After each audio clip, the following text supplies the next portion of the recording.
Yes, Abusia Express GATV is your host. Lucky and I want to make Adi Ashem Mesra say and not your first time. Now say we and subscribe ya Mesra so be subscribe to this YouTube channel. Notification be on about Mesra so do sabi me aso ama mebeboa ama yen update bi a wonso won side dey aka. Wadwe kire in the form of alternative so ya na ehia ye papa. Mame na wase na yen kọ yensem esoe. Say penifo eno kon omukon mo asem bi say ade echi na say akwakwa say yante asem foforo a na akwakwa ye say ye chiri na menua yante asem de abra eye yenya ne nti ye say ukopiem ewo western region eye takura de a we de ayoro se papa ababa wa bi edian ye saka ye eye Josephine Simon ni kunu so ye friend say Michael Simon ni nyina ne say according to Michael ni nsema wo kirem nyina ne say ne yere enyem bosom mako enkro Nyakopon kura betimi asue no ewo asomdwe mu na okose okotiretiri napom ewo street bia ewo eye takurade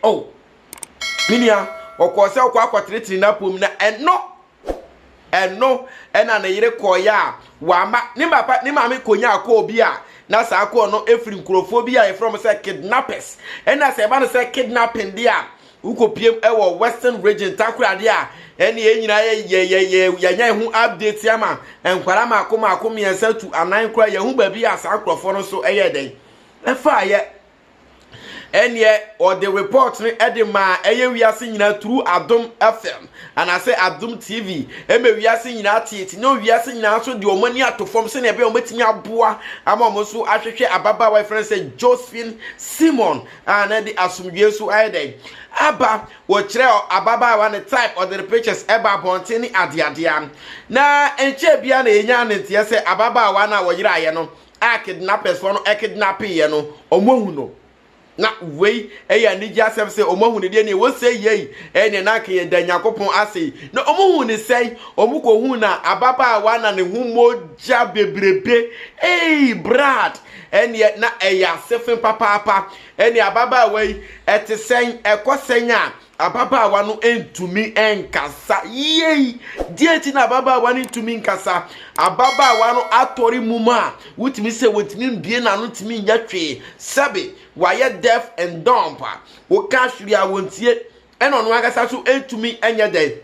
enkashi na we de na abusuafo no ne adofo no nyina na akomoni egu okoto emojamu ene a doctors wo ebam de ne koto ayaresabia na according to report ne kire se ababa wa no eye kidnappers for na aginawo yes omo aginawo a akwada ne wo he a yese akwada ne omo afa akwada no sesen like how wo fa kwala no sesen ade eyemoba na ena yese ababa one science of languages a wo kirem kire se enye ono ko ena oye opemfo a ya kidnap no eye nipa mako du baako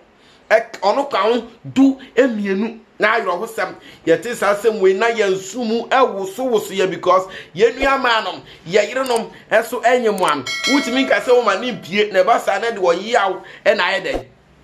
Aba, according to reports, Saka HS Ababa one from the since almost about 3-4 days I kidnap you know. Diane friend said Diane a be any day and Tony yam Ababa one to me any day and Kasa na and a police commander.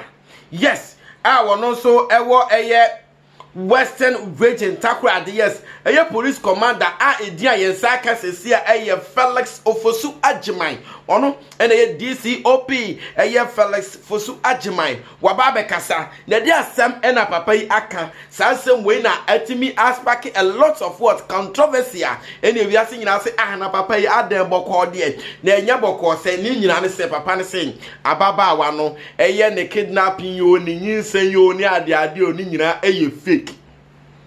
Yes, wakasa semwe meti sasemwe ewo Angel TV abra na papa ye friend say Father Dixon.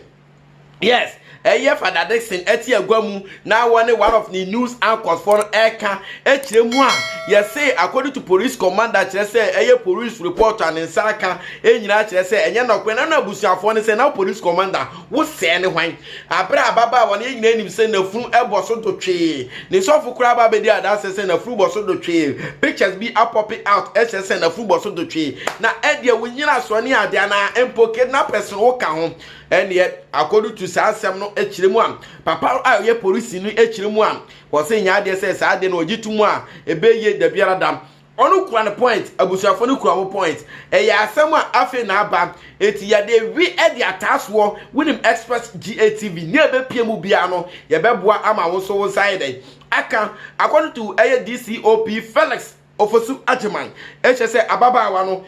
some rumor and the atete ne de ahwehwe wo safo ni su nyina no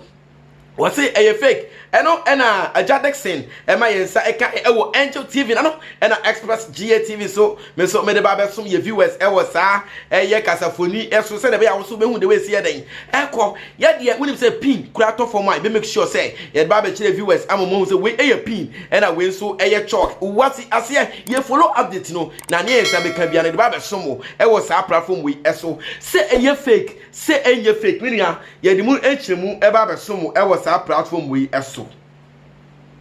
Mame top up ewo sa video we so na ko wi asem no ewo yankasa ye nua ba ye twotwo mucho ya de nyina aye friend say Nana Ama McBrown what I say yes Nana Ama McBrown one of the Ghanaian Kumawood actress yes sorry Kumawood actress mami oba na homo de papa enche bia be 2 years bi ene ya ne tie say wanya car accident na sa aka accident we mini am na ayro ho sem na so yakopon e de ne kra e de che no obomoden se ba ne say yenye no man yitam nye no ma bia ene Nana Ama oseye ai na yare ne yawe no na kopie baabi a wo hwe ne ho eya yare sane no na wa ba bonta betwuro nso mbi we dia phone no aga samprempren de ko fa so ye den ehu ne ho Express GATV for so ye de ba besom ye viewers na Ama McBrown da asem na wo de ma ne fans o say den we say I honestly have no idea how to live without you all because you keep me going minim nipa wo ka sa asem no de ama no na so minim say e yo twedi apon kwa ambasa ya Nyankopon no Nana Ama McBrown so kwa ni nyane say wo say honestly say yenka no kure pa when idea biasa akono akasa wait me live with that such a person because upon all the onu afam wo how ni amane abebre sene no manyina sabi bebre na na komo pene sene akono wanye ne so omo anye den omo anya ne so ene wati ase tekirema edabodwamoja edi ni mu afurusane a na Ama se wode otwedi apon Yakopon kwa ambasa yi adom na seda na wode eye den wode ema no otwedi apon Yakopon de nyame nokrenim wo saseda na wo se entontom ese ayeye Express GATV sunie host Lucky mesro say ene your first time mesro so be subscribe to this YouTube channel and I say what have visit here na so subscribe here mesro so be subscribe to this YouTube channel notification bell no for sending me aso say ebeboa ama yen update bia won so won side den aka mamna wase na metwa ku sense obo say ye be share bi makra